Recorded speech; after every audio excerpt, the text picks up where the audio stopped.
이 시간 우리에게 주신 하나님 말씀은 구약성경 예레미야 29장 1절부터 14절까지 말씀입니다. 오늘 본문은 바벨론의 포로로 끌려가 있는 유대인들에게 예레미야 선지자가 써서 보낸 편지입니다. 주전 605년에 유다를 침공한 바벨론의 느부갓네살 왕은 예루살렘의 장로들과 제사장들과 선지자들과 많은 백성들을 포로로 끌고 갔습니다. 그들은 인질이 되어서 바벨론에 끌려가는 것입니다. 그래서 그들은 계속해서 다시 고국으로 돌아갈 날만 손꼽아 기다리며 하루하루를 버텼습니다. 그런데 2절을 보면 그때는 여고니아 왕과 왕후와 궁중 내시들과 유다와 예루살렘의 고관들과 기능공과 토공들이 예루살렘에서 떠난 후라고 했습니다. 주전 597년 8년 만에 다시 유다를 침공한 바벨론의 느부갓네살 왕은 유다의 왕인 여고니아를 폐위시키고 시드기야를 새로운 왕으로 세웠습니다. 자기들 마음대로 부릴 수 있는 왕을 세운 것입니다. 그리고 여고니아와 그의 어머니인 왕후, 그리고 궁중의 내시들과 유다와 예루살렘의 고관들과 기능공과 토공들 같은 유다 사회를 이끌고 있었던 엘리트들을 2차로 바벨론으로 끌고 갔습니다. 그렇게 암울하기만 한 상황 가운데에서 예레미야는 먼저 바벨론에 끌려간 사람들에게 편지를 쓴 것입니다. 고국으로 돌아갈 날만 기다리면서 살고 있었던 이들이 고국에서 폐위된 왕과 왕후를 비롯한 수많은 왕족 귀족들과 엘리트들이 바벨론으로 끌려오는 모습을 보게 될 때에 얼마나 그들의 가슴이 아프고 절망감이 더해졌겠습니까? 그러므로 그들에게 용기와 위로를 주기 위하여 쓴 편지입니다. 예레미야 선지자는 시드기야 왕이 바벨론의 느부갓네살 왕에게 사절단으로 보낸 사반의 아들 엘라사와 hil기야의 아들 그마랴 편에 편지를 보내어서 포로로 끌려간 이들에게 하나님의 말씀을 전했는데 이렇게 시작하고 있습니다. 만군의 여호와 이스라엘 하나님께서 예루살렘에서 바벨론으로 사로잡혀 가게 한 모든 포로에게 이와 같이 말씀하십니다.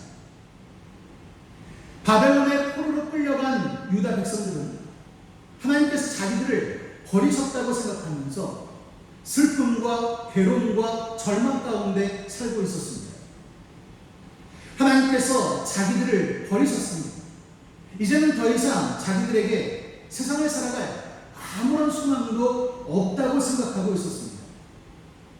그런데 예레미야 선지자는 편지를 통해서 하나님의 말씀을 전하면서 하나님께서 바벨론의 포로로 끌려간 유다 백성들을 잊지 않고 계시고 여전히 그들에게 말씀하고 계신다고 했습니다. 이것이 바벨론에서 포로 생활을 하는 유다 백성들에게 얼마나 큰 위로와 소망이 되었을지를 한번 생각해 보시기 바랍니다. 자기들이 하나님께 버림받은 줄로만 생각하고 있었는데 하나님께서 여전히 자기들을 잊지 않고 기억해주고 계시다는 것입니다. 하나님께서 포기하지 아니하시면 소망이 있는 것입니다. 살아야 할 이유가 있는 것입니다. 하나님의 뜻에 따라서 순종하면서 어떻게 해서든지 살아남아야겠다는 결단을 하게 만드는 것입니다.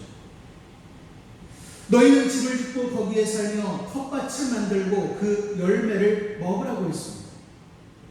포로로 끌려간 바벨론 땅을 하나님의 백성으로서는 살 수 없는 우상을 섬기는 이방인의 땅이라고만 여기지 말고 거기서도 하나님께서 다스리고 계심을 믿고 그 땅에 집을 짓고 농사를 지어서 그 열매를 먹으면서 살라는 것입니다. 아내를 맞이하여 자녀를 낳으며 너희 아들이 아내를 맞이하며 너희 딸이 남편을 맞아 그들로 자녀를 낳게 하여 너희가 거기에서 번성하고 줄어들지 아니하게 하라고 했습니다. 언제까지일지는 모르지만 하나님께서 그곳에 살게 하시는 동안 계속해서 자자손손 번성해지도록 하라고 했습니다. 괜히 스스로 위축되어서 점점 소멸해 가지 말고 어디에서나 하나님께서 주신 축복의 약속을 믿고서 번성하면서 살라는 것입니다. 너희는 내가 사로잡혀가게 한 그 성읍의 평안을 구하고 그를 위하여 여호와께 기도하라. 이는 그 성읍이 평안함으로 너희도 평안할 것이라 말씀했습니다. 유다 백성들이 바벨론의 포로로 끌려간 것은 단지 바벨론이 유다보다 강해서 수모를 겪게 된 것만이 아니라 하나님께서 유다 백성들로 하여금 회개하고 다시 새롭게 만드시기 위해서 연단의 특집으로 바벨론을 사용하셨던 것입니다. 그러므로 유다 백성들이 바벨론 땅에서 연단을 받는 동안 큰 문제 없이 지내기 위해서 그들이 살고 있는 바벨론 땅의 성을 위하여 하나님께 기도하라는 것입니다. 그런데 사실 이 명령은 순종하기가 쉽지 않은 것이었습니다.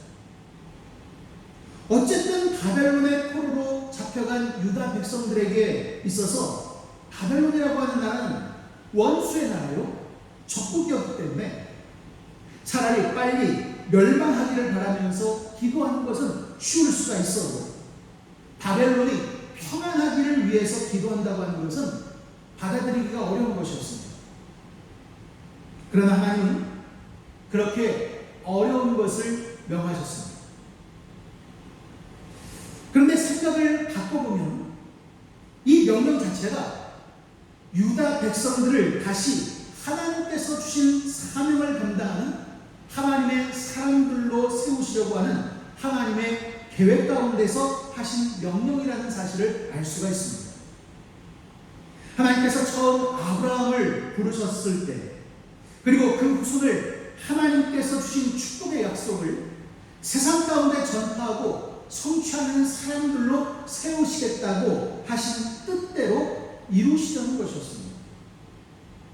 그러기 위하여 원수의 나라와 적들이 평안하기를 위해서 기도하는 것은 어쩌면 가장 어렵지만 꼭 필요한 훈련이었던 것입니다.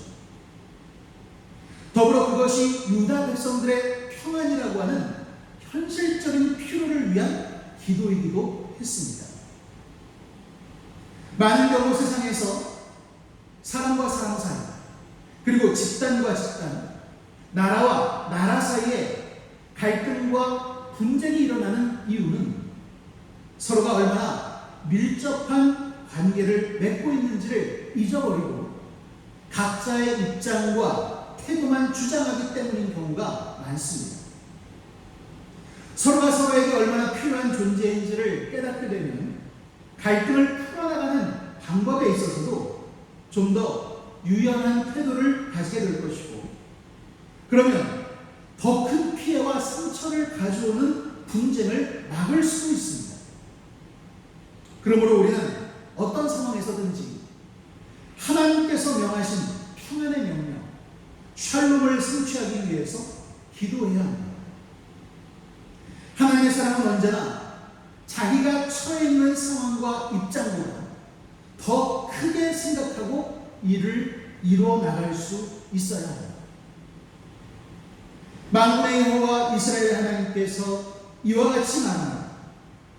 너희 중에 있는 선지자들에게와 점쟁이에게 미혹되지 말며 너희가 꾼 꿈도 고지 듣고 믿지 말라고 말씀하셨습니다. 당시 하나냐라고 하는 이름의 선지자는 하나님께서 바벨론의 포로로 끌려간 유대인들과 바벨론에 빼앗겼던 예루살렘 성전의 성부들을 2년 안에 다시 돌아오게 하실 것이라고 하는 예언을 했습니다. 하지만 그것은 사람들이 듣고 싶어하는 말을 해줄 뿐인 거짓 예언이었습니다. 하지만 사람들은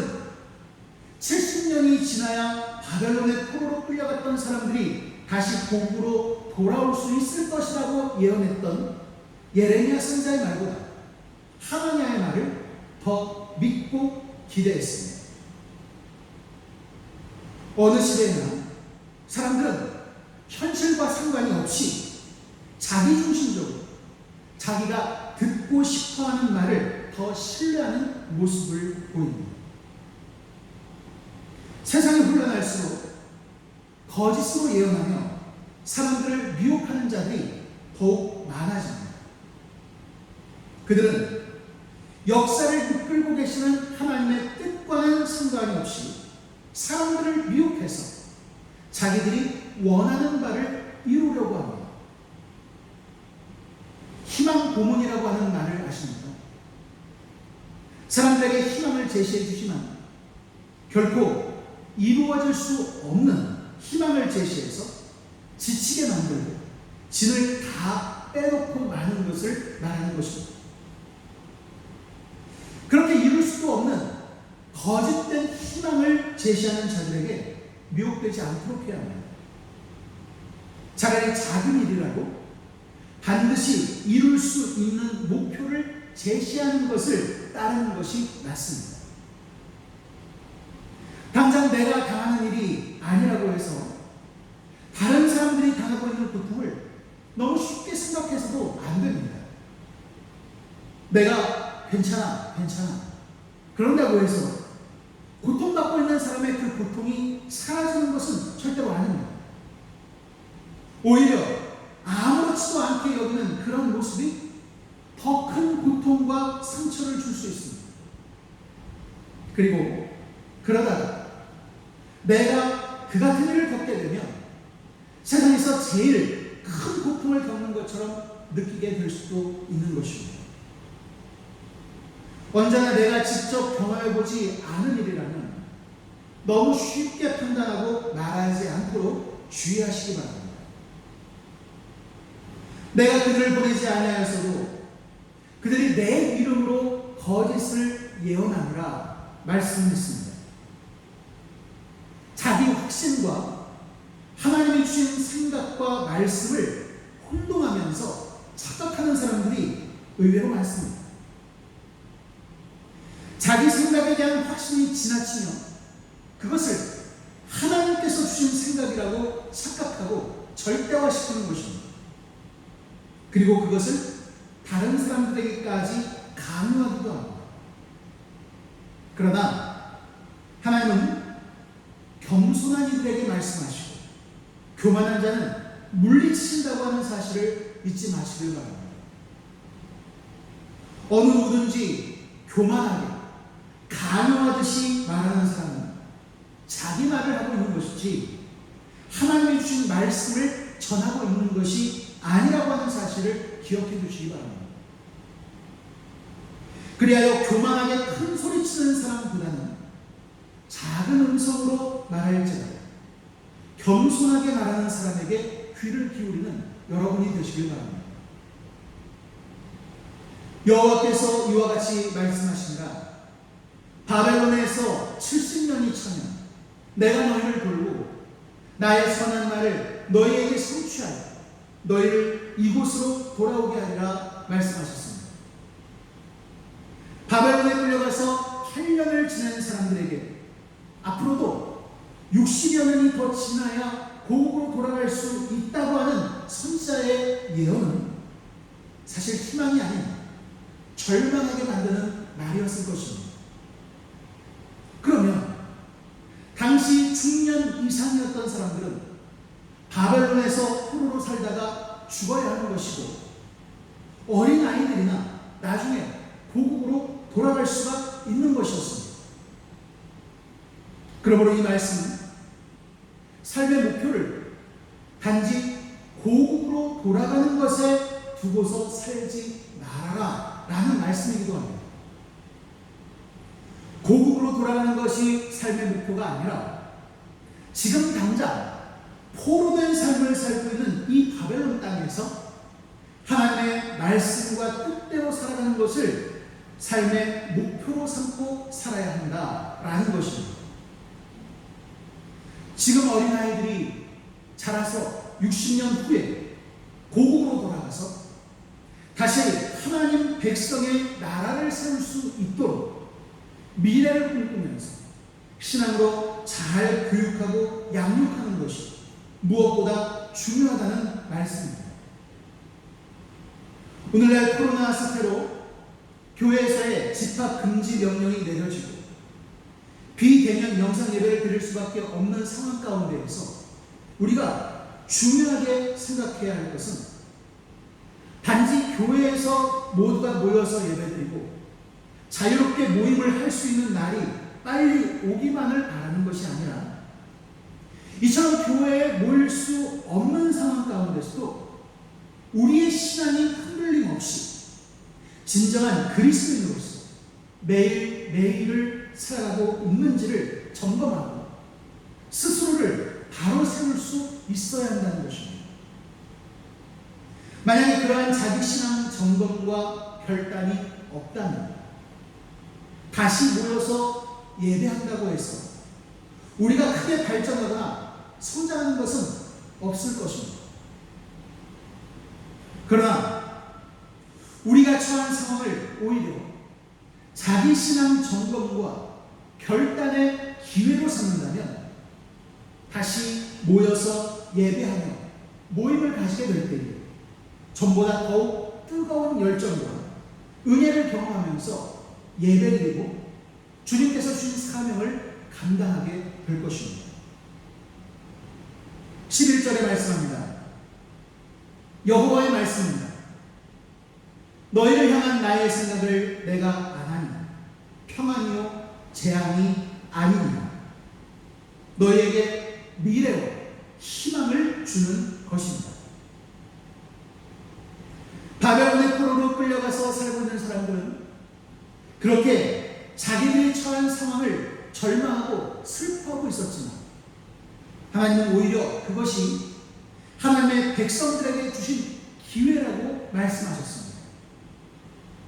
마찬가지로 우리는 오늘날 우리가 코로나 사태로 겪고 있는 여러 가지 어려운 상황들 오히려 하나님께서 우리에게 주신 기회로 볼 수 있어야 하는 것입니다. 성령님께서 주시는 통찰력으로 현실의 상황을 넘어선 미래와 희망을 가질 수 있는 여러분이 되시기를 간절히 바랍니다. 너희가 내게 부르짖으며 내게 와서 기도하면 내가 너희들의 기도를 들을 것이요 너희가 온 마음으로 나를 구하면 나를 찾을 것이요 나를 만나리라 말씀하셨습니다. 내게 와서 기도하면 이라고 말씀했는데 이것이 성전에 가는 것을 의미하는 것은 아닙니다. 왜냐하면 당시 바벨론의 포로로 끌려간 사람들이 멀리 고국에 떨어져 있는 예루살렘 성전까지 간다고 하는 것은 현실적으로 불가능한 일이었기 때문입니다. 그리고 또 몇 년 후면 고국에 있는 예루살렘 성전이 완전히 파괴되어서 없어질 것이었기 때문에 성전에 가서 기도하는 것을 뜻하신 것이 아니라고 하는 사실을 더 분명하게 알 수가 있습니다. 그러면 내게 와서 기도하라는 것이 무슨 뜻으로 하신 말씀입니까?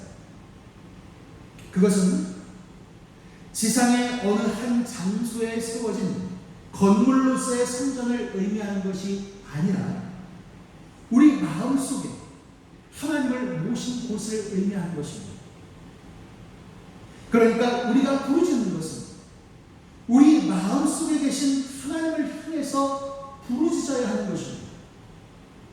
그렇게 우리 마음속에 계신 하나님을 만나서 기도하고 응답받는 경험을 하게 될 때 진정한 신앙 체험이 이루어지는 것이고 그리할 때에 잃어버린 것들을 다시 찾고 파괴되고 무너져버린 지상의 성전도 다시 세울 수가 있게 되는 것입니다. 마찬가지로 하나님은 코로나 사태로 인해서 마음의 어두운 그림자가 드리워지고 그리하여 답답해하고 괴로워하는 우리에게 하나님이 어디 멀리 떠나 계신 것이 아니고 우리 마음속에서 우리를 찾고 부르시고 계시니 먼저 우리 마음속에 계신 하나님을 향해서 부르짖으며 간구해서 하나님을 만나는 실험을 하라고 말씀하고 계십니다. 그래서 현실에서 세상 사람들로부터 비난받고 있는 교회의 무너진 이미지들을 다시 일으켜 세우라고 말씀하고 계시는 것입니다. 그것이 오늘날 진심으로 하나님을 찾고 하나님의 뜻대로 살려고 하는 성도들에게 주어진 사명인 것입니다. 14절에 말씀합니다. 이것은 여호와의 말씀입니다. 나는 너희들을 만날 것이며 너희를 포로된 중에서 다시 돌아오게 하고 내가 쫓아보내었던 나라들과 모든 곳에서 모아 사로잡혀 떠났던 그곳으로 돌아오게 하리라. 이것은 여호와의 말씀이니라. 때가 되면 바벨론의 포로로 끌려갔던 유대인들을 다시 북으로 돌아갈 수 있게 해주실 것이라고 약속하셨습니다. 마찬가지로 때가 되면 세상 속에서 위상이 완전히 무너져버린 교회 우리로 하여금 다시 일으켜 세우게 하실 것입니다. 그때가 언제일까요? 바벨론에서의 연단이 마무리되는 때, 코로나 사태와 함께 시작된 연단이 마무리되는 때입니다. 그때는 우리가 조바심을 낸다고 해서 빨리 오는 것이 아닙니다.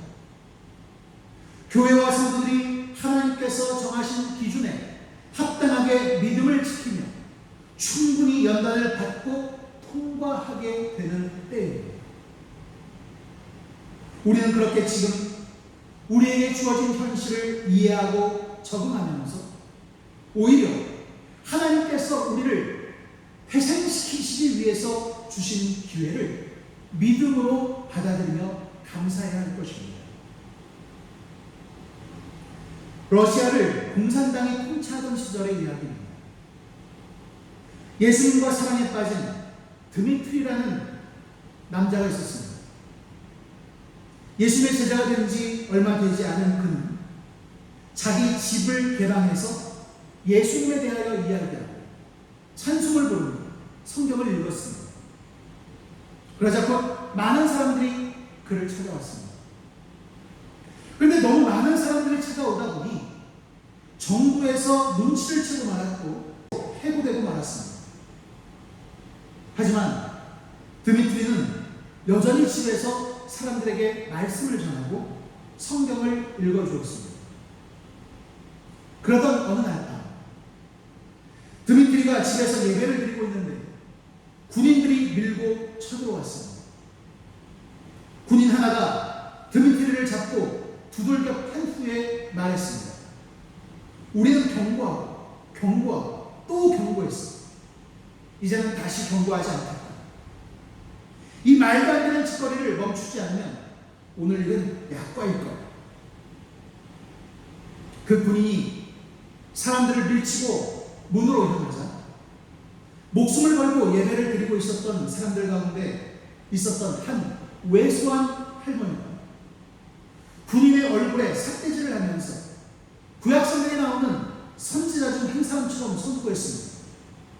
당신은 하나님의 사람에게 손을 댔기 때문에 살아남지 못할 거예요. 그리고 이틀 후에 그 군인은 심장마비로 죽었습니다. 그러자 그 다음 모임에 150여 명의 사람들이 모여들었고 드미트리는 이후로 17년 동안 감옥 생활을 해야만 했습니다. 드미트리는 사랑하는 가족들과 성도들로부터 격리된 채 고문과 조롱과 구타를 당해야만 했습니다. 그는 감옥에 갇힌 1,500명의 냉혹한 죄수들 가운데 유일한 그리스도인이었습니다. 드미트리는 고문을 당하는 것보다 그리스도의 몸인 교회로부터 분리되었다고 하는 사실이 더 고통스러웠습니다. 단순히 간수들도 그를 무너뜨리지는 못했습니다. 그는 감옥에 갇힌 17년 동안 날마다 잠에서 깨면 일어나서 팔을 들어서 하나님을 경배하며 찬송을 불렀습니다. 똑같은 찬송을 하루도 빠짐없이 부를 때에 다른 죄수들은 그를 비웃고 저주했습니다. 때로는 찬송을 멈추게 하려고 똥오줌을 집어 던지기도 했습니다. 드미트리는 종이 조각을 발견할 때마다 감방으로 몰래 가져와서는 자기가 암송하고 있는 성경 구절들을 거기에 썼습니다. 그리고는 감방 구석에 있는 콘크리트 기둥에 붙여놓았습니다. 간수들이 그것을 발견할 때마다 그에게서 종이를 빼앗고 가혹하게 때렸습니다. 하지만 드미트리는 절대로 그만두지 않았고 17년 동안 그 모든 일들을 계속했습니다. 간수들은 끝내 드미트리를 굴복시킬 수가 없다고 하는 사실을 인정하고 그를 처형시키기로 했습니다. 그런데 그가 끌려나갈 때에 놀라운 일이 벌어졌습니다. 감옥에 갇힌 1,500여 명의 죄수들이 손을 들고서 드미트리가 아침마다 불렀던 그 찬송을 부른 것입니다. 교도관들은 겁에 질려서 즉시 잡고 있던 드미트리의 팔을 놓고 뒷걸음질 쳤습니다. 교도관 중 한 사람이 물었습니다. 너 누구냐? 드미트리가 당당하게 등을 펴고 말했습니다. 나는 살아계신 하나님의 자녀다. 그분의 이름은 예수시다. 드미트리는 즉시 석방되어서 가족들에게로 돌아갔습니다. 하나님을 섬기는 신앙을 지키기 위해서 드미트리가 17년 동안 감옥에 갇혀서 당한 고난은 사실 너무나 가혹한 것이었습니다. 그러나 하나님은 신앙을 지키기 위해서 드미트리가 당한 그 고난을 통해서 감옥에 갇혀있는 1,500여 명의 마음을 만지셨고 하나님의 영광을 나타내셨습니다. 여러분도 삶에 갇힌 어려움과 고통을 통해서 더욱 하나님께 부르짖고 하나님의 은혜를 더 깊이 체험할 수 있게 되시기를 간절히 바랍니다. 히브리서 12장 11절에 말씀합니다. 무릇 징계가 당시에는 즐거워 보이지 않고 슬퍼 보이나 후에 그로 말미암아 연단받은 자들은 의와 평강의 열매를 맺는다. 하나님 지금 우리가 겪고 있는 삶의 문제들과 어려움들을 통해서 우리를 더 깊이 만나주시고 우리로 하여금 의와 평강의 열매를 맺게 하시길 원하십니다. 어느 때라도 하나님께서 함께 계심을 잊지 마시기 바랍니다. 여러분의 내면에서 여러분을 만나시고 여러분에게 응답 주시기를 원하시는 그 하나님께 부르짖으시길 바랍니다. 하나님께서 주실 평안과 미래와 희망을 바라면서 하나님의 뜻을 붙들고 순종하며 승리하는 여러분이 되시길 주님의 이름으로 간절히 축원합니다.